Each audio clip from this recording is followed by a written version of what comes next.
September 18th, His temptation and ours.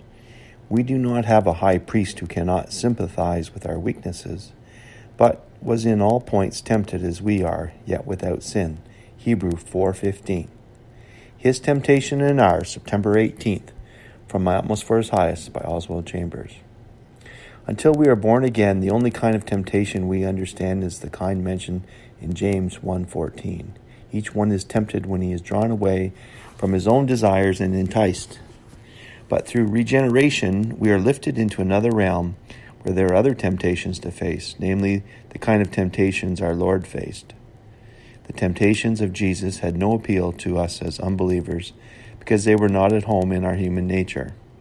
Our Lord's temptations and ours are in different realms until we are born again and become His brothers. The temptations of Jesus are not those of a mere man, but the temptations of God as man. Through regeneration, the Son of God is formed in us. See Galatians 4:19. And in our physical life, He has the same setting that He had on earth.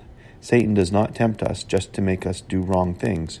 He tempts us to make us lose what God has put into us through regeneration, namely the possibility of being of value to God. He does not come to us on the premise of tempting us to sin, but on the premise of shifting our point of view, and only the Spirit of God can detect this as a temptation of the devil.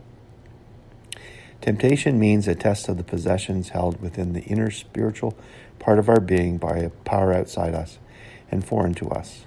This makes the temptation of our Lord explainable after Jesus' baptism, having accepted His mission of being the one who takes away the sin of the world, John 1:29. He was led up by the Spirit into the wilderness, Matthew 4:1, and into the testing devices of the devil, yet He did not become weary or exhausted. He went through temptation without sin and retained all the possessions of His spiritual nature completely intact. His temptation or ours, September 18th.